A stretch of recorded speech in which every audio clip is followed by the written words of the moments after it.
بالله عليكم واش ماشي حشومه؟ والناس اللي كيعرفوني راه غيشهدوا. اقول لكم دائما حسبنا الله ونعم الوكيل فيكم كاملين، وعند الله تلتقي الخصوم. اخواني اخواتي السلام عليكم، معكم دائما عبد الحق ناجح، لاعب سابق في المنتخب الوطني رياضه المصارعه وكذلك رياضه السامبو، مؤسس اول مدرسه رياضيه لاستقطاب اطفال في وضعيه صعبه والايتام، وكذلك رئيس جمعيه امجاد سنترال للتنميه الرياضيه ومحاربه المخدرات في منطقه الهراويل باقليم مديونه. اليوم جيت نبارطاجي معكم واحد المشكل اللي وقع لي في المسار الجمعوي ديالي وكذلك في المسار الرياضي. عبد الحق ناجح عبد ربيه دار واحد المبادره في منطقه الهراويين هذه واحد 12 سنه. اطرت وليدات، جمعت واحد الزمره او واحد المجموعه ديال الابناء ديال الحي اللي كنعيش فيه واطرتهم في ذاك المجال الرياضي اللي انا كنتخصص فيه. انا غنلخص معكم الاخوان باش اننا الفيديو ما يطلعش طويل. جيت لمنطقه الهراويين، كونت واطرت واستقطبت الاطفال في وضعيه صعبه والايتام وابناء المنطقه ديالي، وكونت منهم ابطال ورياضيين، وهادشي كيشهد به جميع الناس اللي كيعرفوني وجميع الناس اللي كاينين داخل ارض الوطن وخارج ارض الوطن. في بدايه الامر بدينا كنترينيو في واحد الفضاء اللي هو غابه الحلحال، واحد الغابه اللي ما كتحفظش الكرامه الرياضيه. بارطاجاوني اذاعه دوزان، بارطاجاوني شوف تيفي، جميع القنوات اللي في المغرب كامل بارطاجاو المشكل اللي عندي وكذلك الخصاص اللي كاين في الجمعيه اللي هو عباره على فضاء رياضي. واحد المندوب وكذلك السيد العامل السابق الله يجازيهم بخير وفروا لنا واحد الفضاء رياضي في واحد النادي اللي هو نادي نسوي، فيه واحد القاعه رياضيه. جمعنا الوليدات، اطرناهم، كنولناهم. هذوك الوليدات اللي تخرجوا من هذه المدرسه اللي هما تبارك الله راهم ابطال رياضيين، وليدات اللي خداو البكالوريا ديالهم، وليدات اللي عندهم الماستر في القانون، وليدات اللي الحمد لله في المنتخب الوطني، وبزاف الامور اللي كيشهد بها جميع الاخوان اللي كيعرفونا.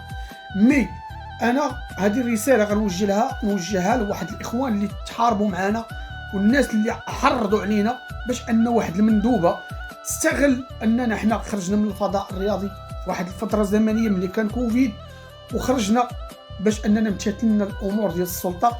مي فاش غادي نرجعوا للقاعه الرياضيه لقيناها قسم ديال الطبخ.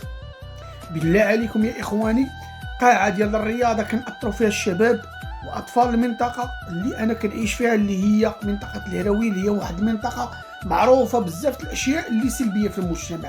مي حنا كفاعلين جمعويين كنتقاتلوا باش اننا نجروا واحد الزمره او واحد المجموعه ديال الوليدات باش انهم ما ينحرفوش، ودائما يسوقوا بان الهراويه راه ما فيهاش غير الاجرام والجريمه.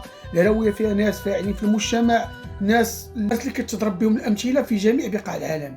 مي صادفنا بعض المسؤولين اللي في قطاع الشباب اننا استعملوا معنا الشطات في استعمال السلطه، استعملوا معنا سياسه الحقره والاقصاء والتهميش. بالله عليكم يا اخواني، انا جيت كونت واحد الفئه كبيره ديال الوليدات، وفي الاخير يتم الاقصاء ديالي ونتلاح للزنقه ويسدوا ديك القاعه ويخرجونا حنا للغابه، نرجعوا نترينوا في غابه، وكذلك انهم يضيعوا واحد المجموعه ديال الوليدات اللي تقريبا اكثر من 130 طفل، لاننا حنا ما كنأديوش الثمن. بالله عليك ماشي حشومه. بالله عليك انا كنوجه واحد الرساله للمندوبه الاقليميه وكذلك الاخ اللي هو عارف راسو كانوا سبب في اقصاء هذه الجمعيه واقصاء هذه الوليدات. حنا كفاعلين جمعويين والله ما مفاكين. انا هذوك الوليدات راه على الاقل انني جار واحد المجموعه ديال الايتام كنقاتل معاهم ليومنا هذا، والحمد لله راه خرجناهم لبر الامان. مي كنوجه واحد الرساله لهذيك المندوبه وهذاك الاخ الكريم اللي حرضوا علينا المندوبه. اقسم لكم بجلاله الله والله ما نسمح لكم تلغدا امام الله، وانا الخصم ديالكم امام الله، لانكم ضيعتوا لينا واحد العمل ديال 12 سنه، مجهود ديال 12 سنه ديال النضال من اجل ابناء الوطن. هذا لاننا حنا كنخدموا الوطن ديالنا بروح المواطنه، بروح ديال المسؤوليه ديال اننا حنا فاعلين في المجتمع، وبغينا وليداتنا يخرجوا وليدات فاعلين في المجتمع. علاش صاحبي تسد عليا انا كفاعل جمعوي حقيقي كنتقاتل مع ابناء المنطقه وخرجتهم لبر الامان، وتجي نتايا وتسد عليا قاعه وترجعها قسم ديال الطبخ؟ بالله عليكم واش ماشي حشومه؟ بالله عليكم واش ماشي حشومه؟ عاروا ما شفعت لكم حتى شي حاجه درناها حنا، ما شفعت لكم حتى شي حاجه درناها حنا في هذه الجمعيه وفي هذه المنطقه هذه.